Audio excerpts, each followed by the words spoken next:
오늘 하나님께서 우리에게 주시는 말씀은 사도행전 16장입니다. 사도행전 16장 1절로 5절까지 말씀을 한 절씩 교독하시겠습니다. 제2차 선교 여행이 시작됩니다. 그런데 바울의 두 번째 선교 여행에 대한 성경의 묘사는 흥미롭게도 새로운 만남에 관한 것입니다. 디모데라고 하는 사람과의 만남입니다. 저는 이 부분이 참 은혜가 되었습니다. 지난주에 무슨 일이 있었습니까? 사도 바울이 사소한 이슈로 마가를 다시 데리고 가느냐의 여부로 동역자 바나바와 아주 심하게 싸우고 결별한 사건이 지난주에 기록되어 있었습니다. 여러분 한번 상상을 해보십시오. 그동안 함께 주의 일을 해오던 동역자가 더 이상 옆에 없습니다. 사랑했던 사람, 의지했던 사람, 힘이 되었던 그 사람이 지금 내 옆에 없습니다. 이게 굉장히 큰 상실감을 줍니다. 마음에 상처가 됩니다. 그런데 감사한 것이 무엇이냐면 하나님께서 그런 사도 바울을 위해 새로운 만남을 준비하고 계신다는 거죠. 그의 이름이 디모데입니다. 이 디모데는 앞으로 평생 사도 바울의 동역자가 될 사람입니다. 사도 바울이 믿음으로 낳은 내 아들이다 라고 부를 정도로 친밀한 관계지요. 성경을 읽어보면 디모데가 얼마나 사도 바울에게 중요했냐면요, 세운 교회들에게 어떤 사람을 보낼 때 주로 디모데를 보냅니다. 데살로니가전서 3장을 봐도 우리 형제 곧 그리스도 복음을 전하는 하나님의 일꾼인 디모데를 거기로 보낸다 이렇게 되어 있고요. 빌립보서 2장에도 보면 내가 디모데를 너에게 속히 보내기를 원한다 이렇게 되어 있습니다. 사도 바울이 믿고 보낼 수 있는 동역자였다는 얘기죠. 사도 바울이 성경을 13권을 기록했습니다. 13권의 서신서 중에 6곳은 디모데와 함께 기록했습니다. 이 6곳이 어떻게 시작되냐면 하나님의 뜻으로 말미암아 그리스도 예수의 사도된 나 바울과 디모데는 이렇게 시작됩니다. 이렇게 시작되는 곳이 고린도 후서, 빌립보서, 골로새서, 데살로니가 전서, 데살로니가 후서, 빌레몬서입니다. 13권 중 6권은 바울과 디모데가 함께 기록했다는 얘기죠. 디모데라는 한 개인에게 보낸 편지가 디모데 전서와 디모데 후서입니다. 13권 중에 8권이 그러니까 디모데와 관련이 있는 거죠. 얼마나 이 디모데가 사도 바울의 사역에 큰 힘을, 위로를 주는지 모릅니다. 근데 이 디모데를 언제 만났냐면 바나바와 이별한 뒤에 그 마음이 상심했을 때 하나님이 주셨다는 거죠. 여러분 이것이 비밀입니다. 사람에게 받은 상처는 사람으로만 해결이 됩니다. 바나바라는 동역자를 잃은 바울의 상처는 디모데라는 새로운 동역자를 만남으로 해결이 되고 치유가 되는 거죠. 우리 중에 사람으로 인해 상처받고 아프신 분들이 계십니까? 하나님께 디모데를 구하시기 바랍니다. 하나님, 내 인생에 사람으로 인해 상처받은 내 인생에 디모데를 좀 허락하여 주시옵소서. 아멘. 그리고 또 거꾸로 하나님, 내가 사람으로 인하여 상처받은 누군가에게 디모데가 좀 되어줬으면 좋겠습니다. 내가 그 사람에게 다시 위로를 주고 힘을 주는 디모데와 같은 동역자가 되기를 원합니다. 여러분, 나 한 사람이 대단한 일을 할 수 있습니다. 나 하나로 세상이 달라질 수 있습니다. 사도 바울이 디모데 때문에 새로운 힘을 얻었어요. 천국 가서 물어보세요. 디모데 없었다면 그 이후 사역 감당할 수 없었을 것입니다. 목회를 해보니까요, 목회가 다름 아니고 만남과 헤어짐의 연속입니다. 만남은 반갑고요. 근데 함께 교회를 섬기던 분들이 교회를 떠나갈 때 여러분 잘 모르시죠? 목회자 가슴에 한 사람의 떠나감이 큰 구멍을 남깁니다. 성도님들이 많아도 한 사람이 떠날 때 마음이 절망하고요, 마음에 먹구름이 껴요. 근데 제가 고백할 수 있는 하나님의 은혜가 제 인생에도 계속해서 디모데와 같은 새로운 만남을 허락해 주셨다는 거죠. 떠나간 성도로 인해 마음이 아플 때 꼭 하나님이 디모데와 같은 새로운 분을 만나게 하시더라고요. 교역자분들도 같이 일하다가 교회를 떠나면 그렇게 마음이 상심이 돼요. 그런데 또 디모데와 같은 새로운 동역자를 하나님이 만나게 해주셨어요. 이 자리에 계신 여러분들이 디모데입니다. 여러분 덕분에 이 자리까지 왔고 이 자리를 빌어 여러분께 감사를 드립니다. 우리 인생에 여러분 누군가의 디모데 되어주시기 바랍니다. 이 디모데라는 인물이 근데 참 매력적인 인물인데요, 잘 보니 성경이 디모데라는 사람을 묘사하면서 3가지 표현을 사용하고 있습니다. 1절 2절을 제가 다시 읽을게요. 바울이 더베와 루스드라에도 이름에 거기 디모데라는 제자가 있으니 그 어머니는 믿는 유대 여자요 아버지는 헬라인이라. 디모데는 루스드라와 이고니온에 있는 형제들에게 칭찬받는 자니. 세 가지가 캐치가 되셨습니까? 첫 번째, 디모데에 대해서는 제자라고 묘사하고 있고요. 두 번째, 그는 어머니는 믿는 사람이지만 아버지는 불신앙인이었다라고 얘기하고 있고요. 세 번째, 그런데 그는 칭찬받는 자였다. 이 세 가지가 디모데에 대한 소개입니다. 한 가지 살펴볼까요? 첫째, 그는 누구였냐면 제자였어요. 여러분, 어떤 사람을 소개하는데 그 사람, 그분 예수님 제자야, 이렇게 소개하는 거예요. 믿는 자 정도가 아니라, 교회 다니는 사람 정도가 아니라, 그 집사님 예수님의 제자. 이건 너무너무나 위대한 소개입니다. 여러분 인생에 여러분을 누군가가 소개할 때 그 사람 예수님의 제자야 라고 소개하는 은혜가 있기를 주님의 이름으로 축원합니다. 두 번째, 이 사람은 믿는 어머니와 믿지 않는 아버지 밑에서 자랐습니다. 한번 상상을 해보세요. 그의 인생에 두 가지 힘이 작동하고 있는 거예요. 어머니로부터 신앙적인 이야기를 들어요. 신앙의 영향을 받고 살아요. 이것은 위로 끄는 힘이라고 할 수 있죠. 그러나 믿지 않는 아버지로부터 부정적인 불신앙적인 영향을 계속 받습니다.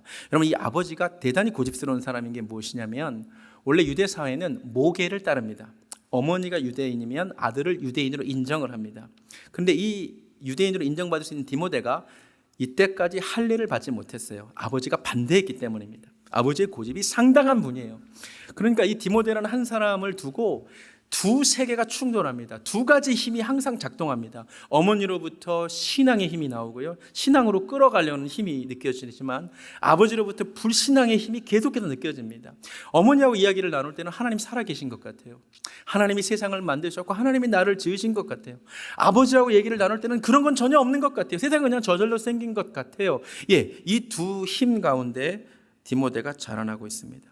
그런데 이 팽팽한 두 힘 가운데 양쪽의 소리를 듣고 자라나는 디모데가 예수 그리스도의 제자가 되었습니다. 무엇을 의미할까요? 일단 먼저 드는 생각, 확실히 자녀들에게는 아버지보다 어머니의 영향이 큰 거예요. 어머니의 힘이 셉니다. 우리 아까 찬송가 불렀지만 나의 사랑하는 책, 비록 헤어졌지만 누구 무릎에? 아버지 무릎에서는 그런 얘기를 못 들어요. 어머니 무릎에서는 듣는 거예요. 이 비밀입니다. 어머니가 가지고 있는 이 신앙의 영향의 힘이 정말로 큽니다. 게다가 이 집은 할머니도 잘 믿었어요. 디모데후서 1장 5절을 보면은 어떤 말씀이 있냐면, 이 믿음은 먼저 내 외조모 로이스와 어머니 인위계 속에 있었대요. 그러니까는 여성 파워가 상당했던 거죠. 이 자리에 계신 여자분들에게 부탁드립니다. 여러분이 가진 선한 영향력으로 자녀들을 디모데로 키워주시기 바랍니다. 이 시대 바울에게 디모데가 필요하죠. 얼마나 어머니가 중요하냐면, 여러분 열왕기상, 열왕기하, 역대상, 역대하를 집에 가서 다시 읽어보세요. 한 왕을 소개할 때 패턴이 정확하게 이렇습니다.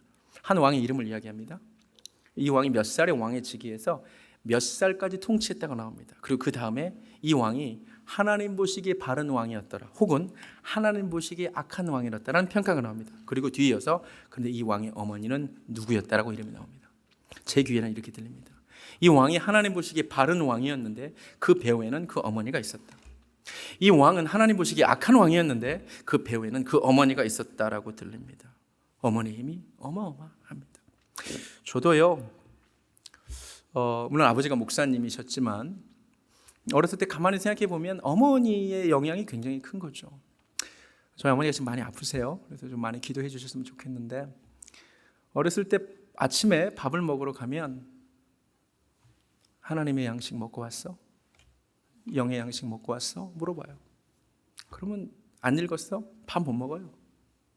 그래서 하나님 말씀 먼저 읽어요. 그래야 밥을 먹고 학교를 가요. 밤에 자기 전에 너 말씀 읽었어? 말씀을 읽고 밤에 자는 거예요. 어머니의 영향, 그 영향으로 결국 자녀들이 믿음의 사람으로 자라나는 거죠. 그리고 이 어머니가 해준 가장 중요한 역할이 있었어요. 사실 어머니의 이 팽팽한 힘, 또 아버지의 팽팽한 힘 가운데서 이 디모데가 믿음의 사람으로 자랄 수 있었던 결정적인 이유는 어머니가 소개해 준 것이 하나 있는데, 디모데후서 3장 15절에 이런 말씀이 있어요. 네가 어려서부터 무엇을 알았어요? 성경을 한 거예요. 이 성경이 능히 너로 하여금 그리스도 예수 안에 있는 믿음으로 말미암아 구원에 이르는 지혜가 있게 하는 거예요. 그 다음에 유명한 말씀이 나오죠. 모든 성경은 하나님의 감동으로 된 것으로 교훈과 책망과 바르게 함과 의로 교육하기에 유익합니다. 이는 하나님의 사람을 온전하게 하고 모든 선한 일을 행할 능력을 갖추게 합니다. 이 말씀이, 그러니까 어머니를 통하여 신앙 이야기를 듣고 아버지를 통하여 불신앙 이야기를 듣는데 이 친구가 무게중심을 예수 그리스도의 제자로 향할 수 있었던 이유는 본인이 하나님의 말씀을 읽었고 알았기 때문입니다. 여러분, 가만히 보니까 오늘날 자녀들이 정확하게 디모데처럼 두 세계 속에 살아갑니다. 여러분, 자녀들만이 아니라 우리 모두가 그렇습니다. 교회에 나오면 목회자로부터, 믿음의 사람들로부터 하나님 이야기를 들어요. 그럼 하나님 살아계신 것 같아요. 바깥에 나가면 이 진화론에 근거한 세상 교육이 마치 하나님은 계시지 않는 것 같아요. 이 얘기를 들으면 이게 맞는 것 같고 저 얘기를 들으면 저게 맞는 것 같아요. 우리는 두 세계를 살아갑니다. 두 가지 힘이 우리 삶에 작동하고 있습니다. 근데 여러분, 우리가 어떻게 하나님의 사람이 되느냐? 여러분의 자녀들이 하나님의 말씀을 읽어야 돼요. 여러분의 말씀을 읽는 은혜가 있기를 주님의 이름으로 축원합니다. 그 말씀이 무엇이 진리인지를 분별하게 만드는 거예요. 디모데가 말씀을 읽었기에 어머니가 말하는 것이 진리구나. 제가 어렸을 때 말씀을 읽었기 때문에 세상 교육 다 들었지만, 배웠지만 하나님 살아계시지, 살아계신 하나님께 가게 되는 거예요. 오늘 우리에게 이런 은혜가 있기를 주님의 이름으로 축원합니다. 세 번째, 디모데는 어떤 사람이었냐? 놀랍게도 칭찬받는 사람이었습니다. 그것도 광범위한 지역에서, 루스드라와 이고니온 두 지역의 거리는 30km입니다. 그럼 우리도 칭찬받는 사람들이 있죠. 그런데 아무도 몰라주고 나만 스스로 칭찬하는 사람도 있고, 내 부인만 칭찬해 주는 사람도 있죠. 또 옆 사람만 칭찬해 주는 사람도 있죠. 그런데 이 디모데라는 사람은요, 30km 근방까지 칭찬받는 사람이었습니다. 굉장히 놀라운 사람입니다. 그런데 여러분, 사도행전을 우리가 읽어가고 있는데 사도행전에 계속해서 등장하고 있는 표현이 뭐냐면 하나님이 쓰시는 사람들이 다 칭찬받는 자였다는 거예요. 사도행전 6장을 보니까 7 집사님을 선출한 이야기가 나오는데 7 집사님이 어떤 사람이 선출되냐면 성령과 지혜가 충만하여 그 다음에 칭찬받는 사람이었다는 거죠. 바나바도 착한 사람이라 칭찬받는 사람이라 그랬죠. 오늘 디모데도 칭찬받는 자였습니다. 여러분, 그냥 넘어가서는 안 되죠. 초대교회에 하나님께 쓰임받는 사람들의 공통점은 다 칭찬받는, 평판이 좋은 자였습니다. 조금 더 정확하게 말하면 하나님께서 초대교회에 자기의 말씀을 맡기고 이 복음을 전할 자로 택한 자, 이 복음이라고 하는 상품을 광고할 광고 모델로 택한 사람들은 다 칭찬받는 자였습니다. 여러분, 연예계 뉴스를 가끔 보십니까? 아주 이미지가 좋은, 아주 깨끗한 이미지의 여배우가 어떤 제품을 광고했는데 오늘날 이 여배우가 스캔들이 터집니다. 혹은 과거에 약간 문란한 사생활이 이제 드러나게 되면 그 다음에 이어지는 후속 뉴스가 어떤 것인 줄 아세요? 그 배우가 광고하던 광고 모델에서 하차하게 되었다. 이런 뉴스 보신 적 있으세요? 전혀 오직 말씀과 기도만 보시기 때문에 처음 듣는 얘기죠. 그래요, 세상은. 그리고 이어서 전해지는 소식이 있는데 그 광고 회사가 이 배우에게 손해배상을 청구했다. 이런 이야기 들어보셨어요? 제품은 이 여배우의 스캔들이 있던 없던 제품의 효능은 똑같습니다. 제품이 달라진 건 아무것도 없어요. 근데 신기하게 이 제품을 광고하는 여배우의 이미지가 좋을 때는 제품이 잘 팔리고, 이 여배우가 광고하는 제품은 아무 문제가 없는데 여배우의 이미지에 문제가 생겼을 때 제품의 판매량이 떨어진다는 거죠. 그래서 광고 모델에서 더 이상 쓸 수가 없고 하차시키고 손해배상까지 청구한다는 거죠. 가만히 보니 우리 복음 전도자들은 다름 아닌 복음이라고 하는 영원한 상품을 선전하는 광고 모델이죠. 맞습니까? 근데 하나님이 그동안 광고 모델로 써온 사람이 누구냐면 다 칭찬받는 사람이었죠. 디모데와 같이 7 집사처럼 이미지가 좋은 사람을 써왔다는 거죠. 그래서 복음이 잘 팔린 거죠. 그 사람들이 전하는 복음을 사람들이 받는 거죠. 여러분, 세상은 메신저와 메시지를 구별하지 않습니다. 우리는 항상 메시지를 강조하지만 사실 사람들은 메신저를 관찰하죠. 과거에 한국교회가 왜 부흥했고 지금 왜 한국교회가 어렵냐면요, 복음은 예나 지금이나 똑같이 모든 믿는 자에게 구원을 주시는 하나님의 능력임을 믿습니다. 복음은 달라지지 않았어요. 광고 모델이 바뀌었어요. 옛날 광고 모델들은 대단히 칭찬받는 자였습니다. 한국 사회에 기독교인의 수가 3%쯤 되었을 때 사람들이 흔히 예수 믿는 사람을 이렇게 소개했다고 합니다. 이 친구 예수쟁이에요. 이 말은 무슨 말이냐면 술, 담배 안 해요. 재미는 없어요. 그러나 믿을 만한 친구예요. 이 말이었습니다. 기독교인에 대한 사람들의 이미지는 술, 담배를 안 해서 재미는 없지만 믿을 만한 사람, 이런 사람들이 복음을 전할 때 사람들이 예수 그리스도에게 열광했습니다. 그런데 오늘날 한국 교회가 인기가 없는 이유는, 복음이 인기가 없는 이유는 복음을 전하는 광고 모델들이 문제가 있기 때문이죠. 제가 이번에 설교를 준비하면서 한국유리라는 기업을 세운 최태섭 회장의 일화를 알게 되었습니다. 여러분들 구글에서 찾아보시면 금방 확인할 수 있습니다. 이렇게 생기신 분이신데요, 너무 귀한 분이시더라고요.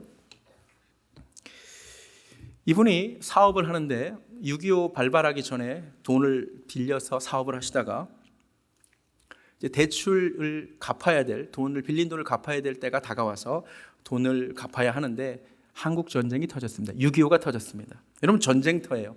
다 이제 부산으로 피난 행렬인데, 이 사람은 돈 갚아야 된다고 서울에 있는 그 빌린 돈을 갚으러 은행에 찾아갔습니다. 무슨 일로 오셨습니까? 저 빌린 돈 갚으러 왔는데요. 그랬더니 은행 직원이 황당하다는 표정을 짓습니다. 돈 갚는다고요? 전쟁통에? 장부의 대부분은 이미 부산으로 보냈고 잃어버린 것도 많아요. 아무도 안 갚아요. 그냥 가세요. 그랬더니 혹해서 본인도 돈을 다시 주머니에 넣으려고 하는데 그 순간 시편 24편 말씀이 갑자기 머리를 스치고 지나갑니다. 이 말씀입니다. 여호와의 산에 오를 자 누구며 그의 거룩한 곳에 설 자가 누구인가? 그 손이 깨끗하며 마음이 청결하며. 이 말씀이 머리를 스치고 지나가는 거예요. 나는 그리스도인입니다. 그럴 수 없습니다. 그래서 전쟁통에 돈을 갚은 거예요. 그리고 돈을 갚았다는 그 인감도장 찍힌 영수증을 받았습니다. 이 이야기가 은행가의 전설이 됩니다. 이런 사람들이 광고 모델로 예수를 믿으라고 전할 때 사람들이 복음에 열광했습니다. 이런 사람이 복음을 전했습니다. 뒷이야기를 알려드리겠습니다. 역시 구글에 찾을 수 있습니다. 한국 전쟁이 끝나고 이 최태섭 회장이 사업을 다시 시작합니다. 배를 구해야 되는데 대출을 받아야 됩니다.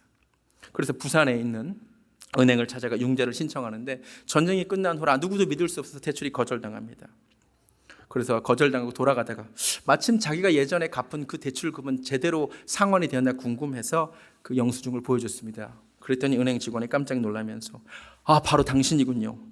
피난 중에 빚을 갚은 사람이 있다고 전해 들었을 때 세상에 이런 사람도 있구나 생각했고 당신의 정직함은 우리 은행가의 전설이 되었는데 당신이군요. 그래서 그를 은행장의 방으로 인도하죠. 은행장이 당신과 같은 사람에게는 돈 빌려줄 수 있다고 해서 돈을 빌리고 그가 오늘날 한국유리를 세웠다고 합니다. 이런 분들이 한국교회가 가지고 있었던 광고 모델이었습니다. 왜 이때 복음이 힘있게 전파되었습니까? 메신저 때문이었습니다. 디모데와 같은 착한 사람들이 광고 모델이었기 때문입니다. 바보 청년 안수연 여러 번 소개했습니다. 그 청년 바보 의사 다 파업하는데 혼자 사람들을 돌보던 그리스도인, 이런 사람들이 예수를 전할 때 많은 사람들이 주님께 돌아왔습니다. 오늘 왜 우리 교회가, 왜 기독교가 사회 지탄을 받습니까? 복음은 예나 지금이나 변하지 않았습니다. 우리가 문제입니다. 여러분, 우리가 하나님 나라의 광고 모델로 부름받았어요. 여러분, 천국 가면 우리 하나님께 손해배상 청구당할지도 몰라요. 우리 때문에 복음이 전빨되지 않는 거예요. 오늘 말씀을 통하여 깨닫는 은혜가 있기를 주님의 이름으로 축원합니다. 바울 이야기를 좀 해보겠습니다. 바울의 이야기가 두 가지가 나옵니다. 3절을 보겠습니다. 바울이 그를 데리고 떠나고자 할새 그 지역에 있는 유대인으로 말미암아 그를 데려다가 할례를 행하니. 얼핏 보면 사도 바울이 모순된 행동을 합니다. 사도행전 15장에서 할례 받을 필요 없다라고 굳이 얘기했는데 왜 할례를 줍니까? 모순입니까? 아닙니다. 이유가 설명되죠. 유대인으로 말미암아, 유대인들 때문에, 유대인들을 고려해서, 영어로 considering 이렇게 되어 있습니다. 왜냐? 유대인들은 할례 받지 않은 사람들을 만나지 않습니다. 할례 받지 않는 사람들과 밥도 먹지 않습니다. 그래서 베드로가 무할례자하고 밥 먹었다고 비난받았습니다. 이 디모데를 앞으로 유대인들에게 예수님을 전할 복음의 동역자로 써야 되는데, 어머니가 유대인이고 아버지가 헬라인인데 아버지가 고집이 세서 아직까지 할례를 못 받은 거예요. 이 친구가 유대인들에게 복음을 전해야 되는데 유대인들이 만나줄 수가 없는 거예요. 할례를 안 받았기 때문에. 그래서 구원에 대한 이유 때문이 아니라 복음을 증거하기 위한 방편으로 필요 없지만 할례를 행합니다. 그리고 자기의 입장을 고린도전서 9장 19절에서 조금 더 설명합니다. 보여주시면, 내가 모든 사람에게서 자유로우나 스스로 모든 사람에게 종이 된 것은 다른 이유가 있는 것이 아니라 더 많은 사람을 주님께로 인도하고 싶기 때문이다. 20절을 보니까 유대인들에게는 내가 유대인처럼 행동한다는 거죠. 그 이유 다른 거 없다. 유대인을 얻고 싶어서. 율법 아래에 있는 자, 할례가 그렇게 중요하고 생각하는 자에게는 내가 마치 할례가 중요한 사람처럼 행동한다. 다른 이유 없다. 율법 아래에 있는 그들을 얻기 위하여. 21절을 보니까 법 없는 자에게는, 내가 하나님께 율법 없는 자가 아니요 율법 잘 지키는 자지만 나는 율법 없는 자에게는 그렇게 행한 이유는 아무쪼록 그 사람들을 좀 구원했으면 좋겠다. 22절을 보면 약한 자에게는 내가 약한 자와 같이 된 것은 약한 자들을 얻고자 하며, 여러 사람에게 여러 모양이 된 것은 다른 이유 없고 아무쪼록 몇 사람이라도 구원하고자 함이니 내가 복음을 위하여 모든 것을 행함은 제발 복음에 참여하고자 합니다. 우리에게 이 마음이 없어요. 설교를 들어요. 예배를 드리죠. 그러나 주중에 복음에 참여하는 자로 살지 않아요. 우리에게 이 마음 없습니다. 어떻게 해서든 한 사람에게라도 복음을 전하겠다는 이 마음이 우리에게 없다는 거죠. 여러분, 오늘 말씀이 우리에게 도전이 되기 원합니다. 어떻게 해서든 한 사람에게도 복음을 전해야겠다. 복음에 참여하는 자가 되어야겠다. 이것이 우리에게 도전이, 울림이 되기 원합니다. 두 번째, 사도 바울은 4절을 보니까 여러 성으로 다녀갈 때에 예루살렘에 있는 사도와 장로들이 작정한 규례를 그들에게 주어 지키게 합니다. 그런 말씀의 전달자였을 뿐만 아니라 그 말씀을 지키게 했습니다. 여러분, 말씀을 전달받는 것이 중요한 것이 아니라 이 말씀을 지키는 것이 중요합니다. 복음은 믿어 순종케 하는 것입니다. 여러분, 하나님은 말씀을 듣는 자를 복되다 하지 아니하시고 말씀을 듣고 지키는 자를 복되다 하십니다. 믿으십니까? 역대상 28장 7절에 이런 말씀이 있습니다. 그가 만일 나의 계명과 법도를 힘써 준행하기를 오늘과 같이 하면, 그러면 내가 그의 나라를 영원히 견고하게 하리라. 말씀을 지키는 자에게 복이 있습니다. 시편 19편에 여호와를 경외하는 도는 정결하여 영원까지 이르고 여호와의 법이 진실하여 다 의롭습니다. 금곧 많은 순금보다 사모하고 꿀과 송이꿀보다 더 달아요. 주의 종이 이것으로 경고를 받아요. 그런데 상은 이것을 지킴으로 상이 있어요. 믿으십니까? 아멘. 갈라디아서 6장 16절. 무릇 이 규례를 행하는 자에게 평강과 긍휼이 있습니다. 말씀을 오늘 전달하는데 말씀을 들을 뿐만 아니라 지키는 은혜가 있기를 주님의 이름으로 축원합니다. 마지막으로 5절을 보면 사도행전이 말하는 부흥이 어떤 것인지를 알 수 있습니다. 5절을 다시 보니까 이에 여러 교회가 믿음이 더 굳건해지고 수가 날마다 늘어가니라고 되어 있습니다. 그럼 도대체 부흥은 무엇일까요? 부흥에 대해 사람마다 다양한 정의를 가지고 있습니다. 다시 살아나는 것, 회개하는 것, 영이 회복되는 것, 등등등 부흥에 대한 여러 정의가 있습니다. 그런데 이 시대에 도대체 부흥이 무엇이냐라고 물어볼 때 꼭 빠지지 않고 등장하는 반응이 한 가지 있습니다. 그것이 무엇이냐면 수적 부흥 그것은 중요한 것이 아니지만 이라는 말을 덧붙인다는 거죠. 여러분, 이런 얘기 많이 들어보셨죠? 그죠? 저도 그렇습니다. 사람들이 베들레교회 많이 부흥했다면서요? 그럼 꼭 수적 성장이 부흥인가요? 이렇게 얘기해야 그 다음에 대화가 스무드하게 진행이 됩니다. 꼭 이렇게 해야만 해요. 우리 얼마 전에 슬기로운 교역자 생활 찍었는데 우리 사회 보신 우리 여경 간사도 뭐라 그랬냐면, 하나님께서 우리에게 이렇게 부흥하게 하시는데 우리 곧바로 덧붙이기를 물론 수적 성장이 중요한 건 아니지만 그렇게 해야 듣는 사람이 불편하지 않아. 누군가가 얘기할 때도 수적 성장이 부흥이라 그러면 마치 뭔가 좀 저급한 신앙생활을 하는 것 같고, 그런 건 별로 중요치 않고 뭔가 영적 질적 성장만 이야기해야 진짜 부흥을 이야기하는 것 같고 고고해 보여요. 저도 그래요. 그런데 제가 사도행전을 오늘로 55번째 설교합니다. 근데 사도행전이 묘사하는 부흥을 읽을 때마다 제 마음에 갈등이 있어요. 말씀을 정직하게 들여다보면 내 속에 균열이 생겨요. 사도행전이 말하는 부흥에 언제나 수적 성장이 함께 언급되거든요. 사도행전 2장 47절 한번 볼까요? 다 같이 읽어보겠습니다. 하나님을 찬미하며 또 온 백성에게 칭송을 받으니 주께서 구원받는 사람을 날마다 더하게 하시니라. 아멘. 이게 부흥이에요. 구원받는 이, 예수를 모르던 이가 구원받고 하나님께 돌아오는 이게 부흥이었다는 거죠. 사도행전 6장 7절을 보겠습니다. 함께 읽습니다. 하나님의 말씀이 점점 왕성하여 예루살렘에 있는 제자의 수가 더 심히 많아지고 허다한 제사장의 무리도 이도에 복종하니라. 이게 부흥이었습니다. 하나님의 말씀이 점점 왕성해요. 결과적으로 믿지 않던 이들이 믿는 자가 되고 제자가 아니었던 이들이 제자가 되고 복음의 적대적이었던 제사장의 무리도 이도에 복종하는 것이 부흥이었다는 거죠. 성경은 조금도 그걸 구분하지 않고 있습니다. 성경이 물론 수적 성장은 중요하지 않지만 이렇게 얘기하고 있지 않습니다. 사도행전 9장 31절 함께 읽습니다. 그리하여 온 유대와 갈릴리와 사마리아 교회가 평안하여 든든히 서가고 주를 경외함과 성령의 위로로 진행하여 수가 더 많아지니라. 우리는 교회가 평안해진 것, 든든히 서가는 것, 이것만 부흥이라고 얘기하고 싶어 하는데 성경이 얘기합니다. 아니요, 주를 경외함과 성령의 위로로 진행하여 결과적으로 동서남북에서 애통하는 마음으로 죄인들이 하나님께 복종한다는 거죠. 아멘. 그리고 오늘 말씀 사도행전 16장 5절, 여러 교회가 믿음이 더 굳어졌을 뿐만 아니라 수가 날마다 더했다라고 말하고 있습니다. 당연히 수적 성장만 말하고 있지 않죠. 그러나 말씀이 흥왕했고 성령이 역사했고 믿음이 견고해진 그 결과는 영적인 성장만이 아니라 수적인 성장이 함께 있었다는 것을 성경은 이야기하고 있다는 거죠. 그런데 왜 우리는 수적 성장이 그렇게 부정적인 생각을 가지게 된 걸까요? 왜 수적 성장은 전혀 중요하지 않다라는 말을 덧붙여야만 하는 상황이 되었을까요? 교회사를 봐도 모든 부흥의 현장에 죄인들, 하나님을 떠났던 죄인들이 애통하고 회개하며 하나님께 돌아오는 사건들이 있었습니다. 여러분, 이 시대예요. 한국교회의 부흥의 시대는 그야말로 사람들이 늘어난 시대였던 거 아세요? 오늘 왜 우리가 한국교회 세태이라고 얘기합니까? 교회마다 젊은 사람들이 자리에 보이지 않습니다. 여러분, 중고등부가요, 복음화율이 3%라고 합니다. 미전도 종족의 기준이 3%입니다. 대한민국 청소년들이 미전도 종족입니다. 수적 성장이 멈췄습니다. 수가 중요하지 않다고요? 천하보다 귀한 한 영혼이라면서요. 영혼 하나를 얻느냐 잃어버리느냐 싸움인데 수가 중요하지 않다고요?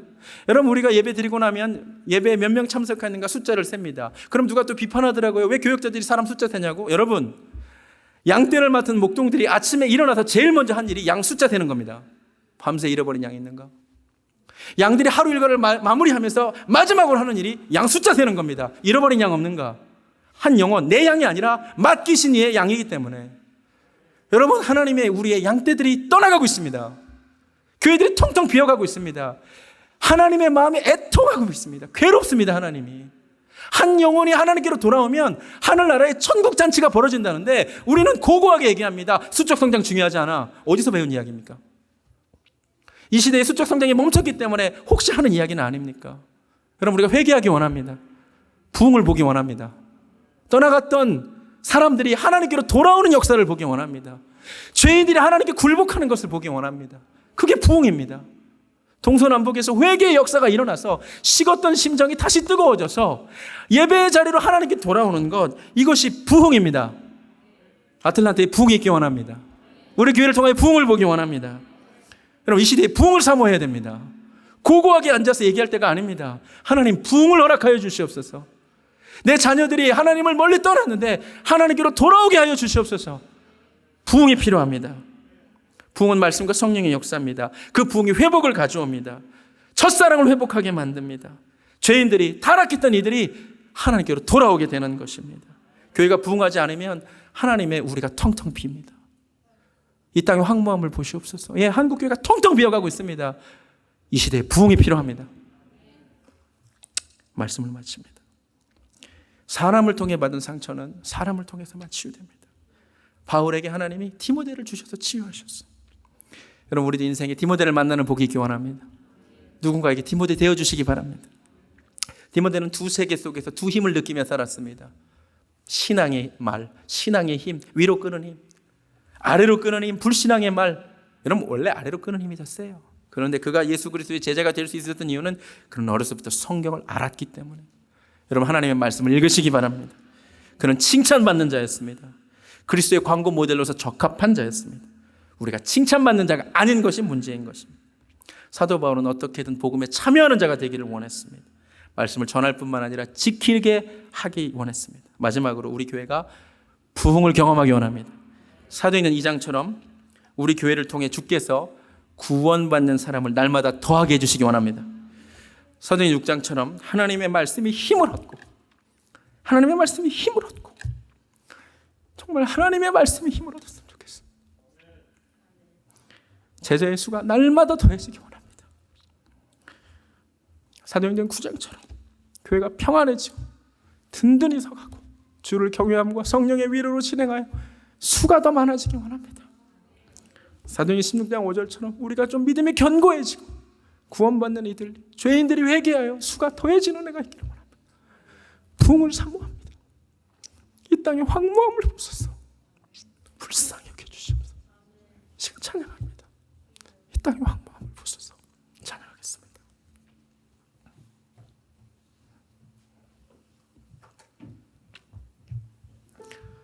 하나님, 정말 이 땅의 황무함을 불쌍히 여겨주시옵소서.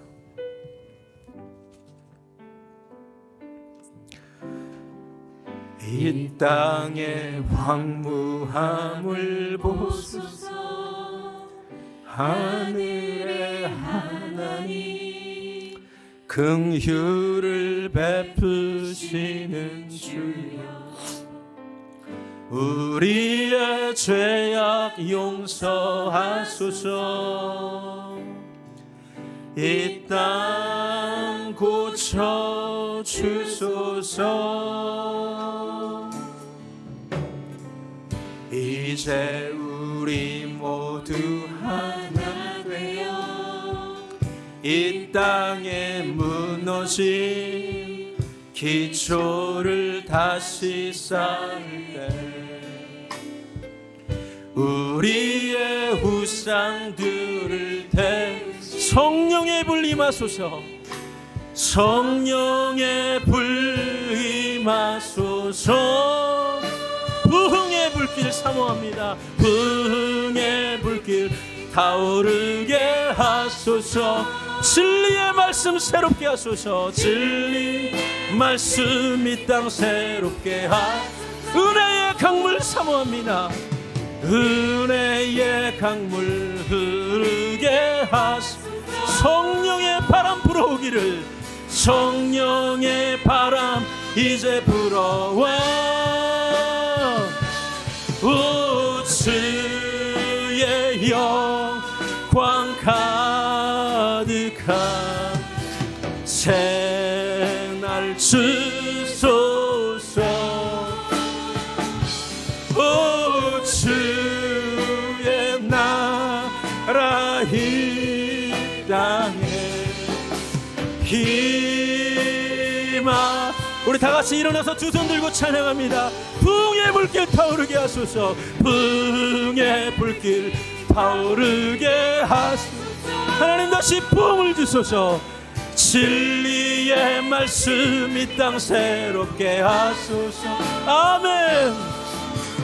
은혜의 강물 흐르게 하소서. 성령의 바람 사모합니다. 성령의 바람 이제 불어와. 우주의 영광 가득한 새날 주소서. 우주님 나라 이 땅에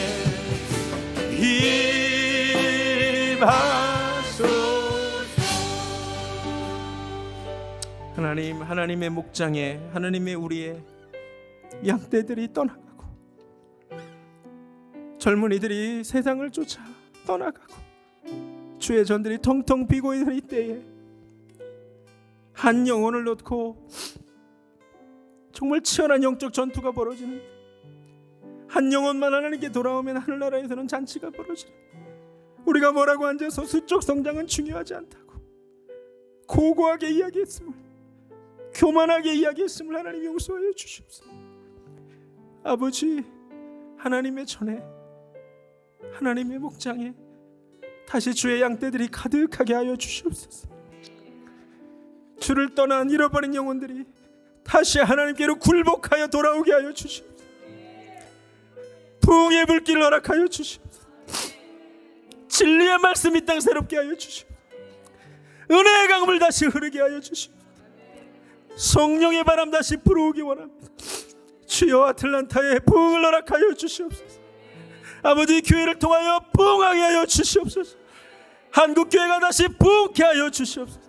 우리 시간 부흥을 사모하며 성령님 사모하며 주의 이름 간절히 한번 부르고 애통하며 회개하며 기도하며 나아가겠습니다. 주여, 하나님 불쌍히 여겨주시오. 아버지, 부흥을 허락하여 주시오. 아버지, 부흥케 하여 주시옵소서. 하나님, 주의 일을 수년 내에 부흥케 하여 주시옵소서. 하나님, 아버지, 부흥이 없는 이 시대, 아버지, 하나님, 우리를 불쌍히 여겨주시고 아버지, 아틀란타에 다시 부흥하는 역사가 있게 하여 주시옵소서. 하나님, 하나님의 마음이 우리에게 임하게 하여 주시옵소서. 하나님의 통하는 마음이 우리 가운데 임하게 하여 주시옵소서. 아버지, 부흥케 하여 주시옵소서. 하나님, 영혼들이 하나님께 돌아오게 하여 주시옵소서. 동서남북에서 주님께 굴복하는 은혜가 있게 하여 주시옵소서. 아버지, 교회에 아버지, 하나님의 백성들로 가득하여 하나님의 영광이 다시 회복되게 하여 주시옵소서.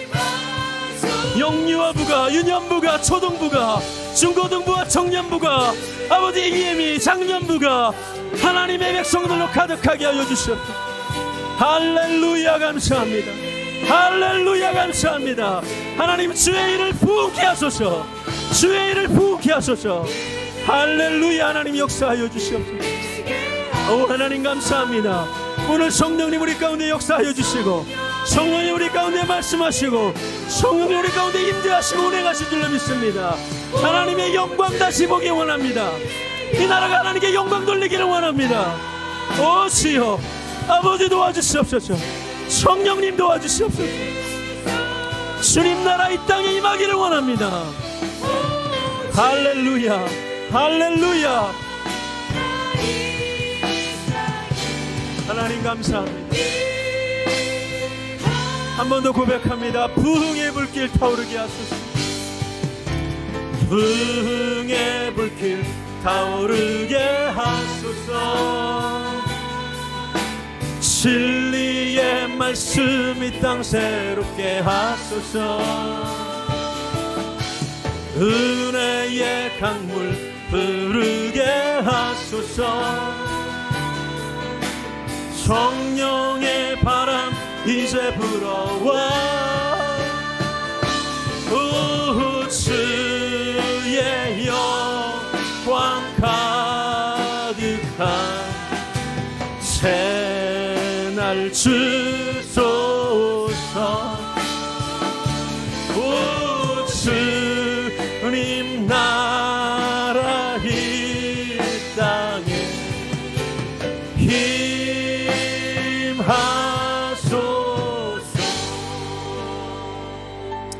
하나님 사모합니다. 아틀란타에 부흥을 허락하여 주시옵소서. 주께서 구원받는 일을 날마다 더하게 하여 주시옵소서. 하나님의 말씀이 힘을 얻고 제자의 수가 날마다 더하게 하여 주시옵소서. 교회가 평안해지고 주를 경외함과 성령의 위로로 진행하여 수가 더 많아지게 하소서. 믿음이 더 굳어지고 아버지, 죄인들이 하나님께 굴복하는 역사를 보게 하여 주시옵소서. 이제는 교회의 머리 되시는 우리 주 예수 그리스도의 은혜와 우리를 다시 부흥케 하실 하나님 아버지의 극진하신 사랑, 성령님의 역사하심, 오늘 말씀을 통해 부흥을 사모하는 사랑하는 베들기의 성도님들 머리 위에 지금부터 영원까지 함께 하시기를 간절히 축원하옵나이다.